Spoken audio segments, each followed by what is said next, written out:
Akkam jirtu kabajamtoota hordoftoota chaanaalii kootii. Ani nagaa kootii jecha viidiyoon har'a qabadhee isiniif dhiyaadhee paablisharii irratti akkamitti chaappaa hojjechuu dandeenya kan jedhudha.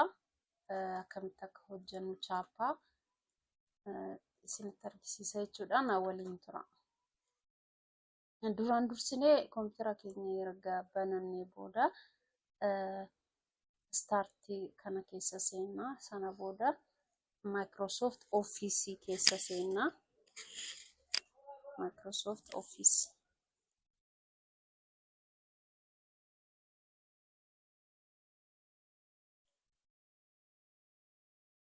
Microsoft Office keessa erga seennee booda publisher kan jedhu kana bananna. Adobe Photoshop irrattis hojjetamuu ni danda'a. Garuu more publisher irratti salphaadha natti fakkaata. Sana booda haala kanaan nu baneera. Wanti hedduun irratti hojjetamuu ni danda'a. Nuti har'a chaappaa ilaalla waan ta'eef haala kanaan nu baneera.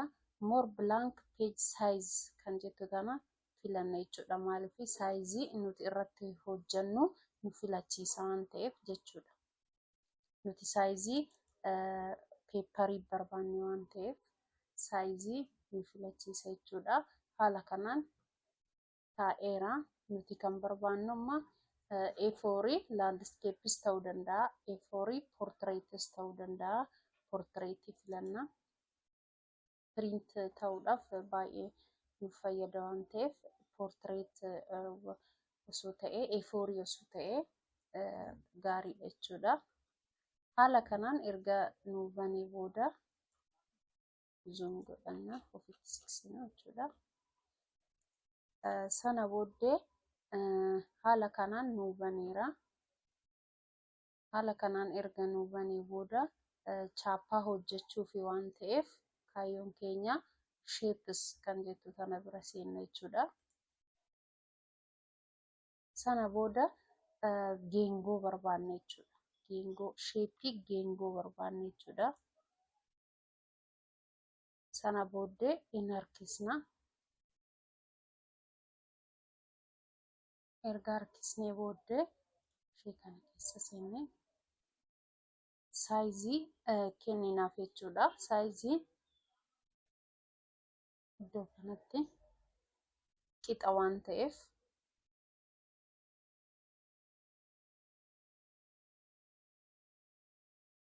haala barbaadaniin isin kennuu ni dandeessu jechuudha. Haala chaappaa isin qopheeffatanii saayizii kennuu ni dandeessu. Rakkoo hin qabu.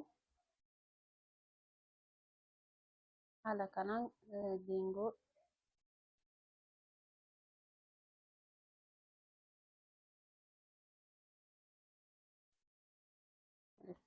booda ammas irra deemnee shapii tokko fidachuu ni dandeenya.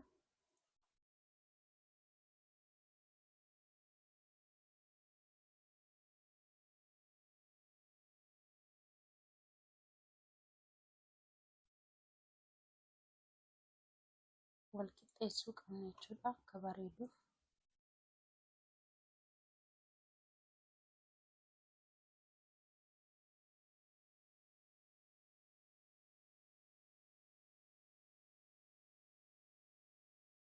Sana booddee ammas sheepiin nu barbaachisa. Loogoo jidduu kaa'uudhaaf sheepiin keessa erga seenne booda haala kanaan iddoo loogoo ol kaawwanna jechuudha. Seentarii isaa erga eegnee booda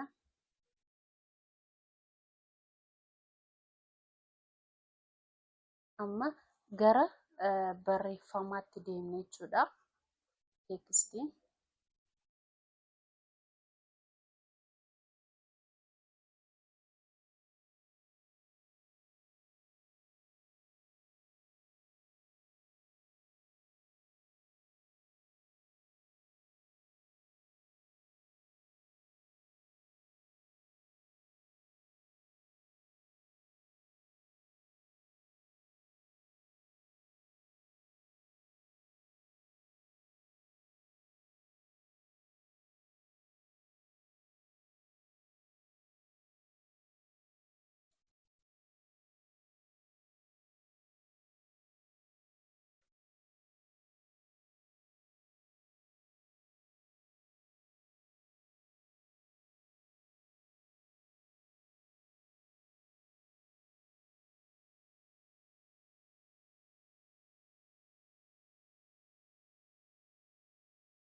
Haala kanaan teekstii erga fidannee booda wanna nuti chaappaa ittiin hojjechuu barbaanne sana hojjetanna jechuudha. Hin barreessina jechuudha.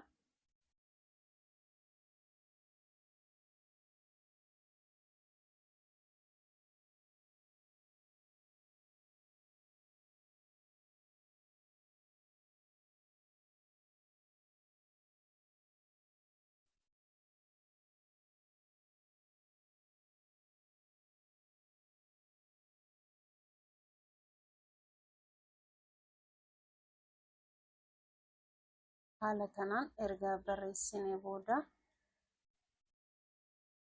geengoo keessa galchuudhaaf dirqama sheeppii nu barbaachisa jechuudha.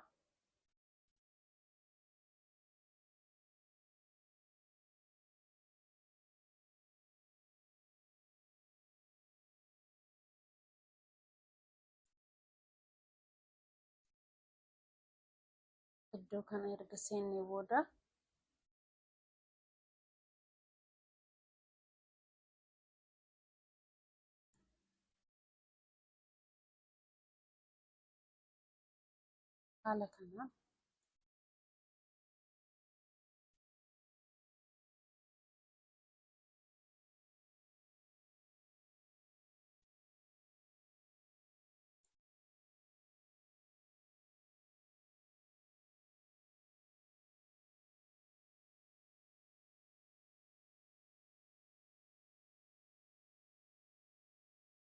haala kanaan siqfachaa kaa'uu ni dandeenya jechuudha.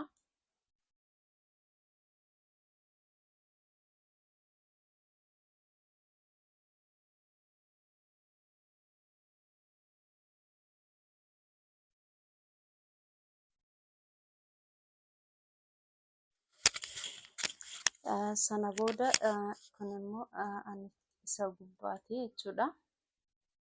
Sheeppii isa gubbaa kinaasitti arganna. Sana booda saayizii keenyatti sassaabuu ni dandeenya.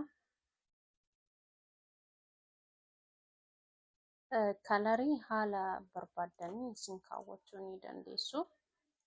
Kalariin filanii bilaakis godhachuu ni dandeessu jechuudha. Haala barbaadanii filachuu ni dandeessu kalarii.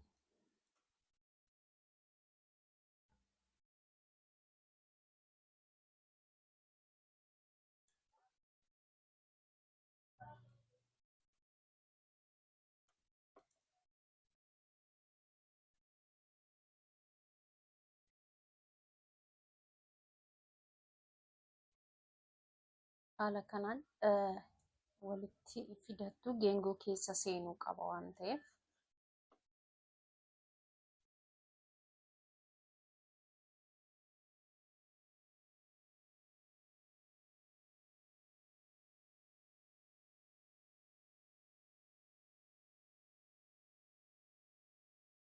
Haala kanaan harkisuudhaan sirreeffachuu ni dandeessu jechuudha sanii.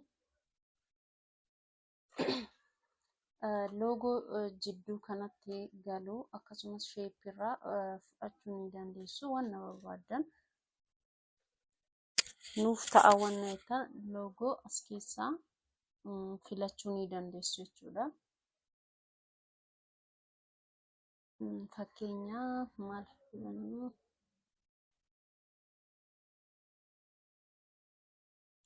Boca kana filadhu.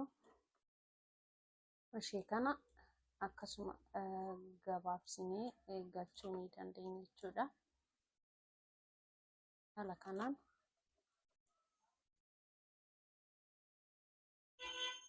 jidduu kaawwachuu ni dandeenya. Kan keenya yoo ta'e immoo minimaayiz goonee iddoo kana minimaayiz goonee deeskitooppii irraa fudhachuu ni dandeenya jechuudha. Haala kanaan chaappaa hojjechuu ni dandeenya jechuudha. Baay'ee salphaadha. Chaappaa hojjechuun baay'ee salphaadha.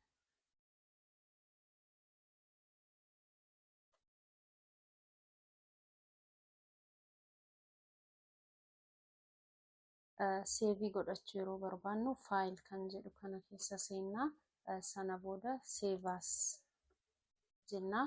Wanta irra godhachuu barbaadda san dookumentii deeskitooppiin jira. Fakkeenya amma deeskitooppi irraan godha yeroo jedhu deeskitooppiin filadhe jechuudha. Sana booda deeskitooppii ergan filadhee booda iddoo kanatti maqaan hin irraanfanneen seevii godhadheera jechuudha.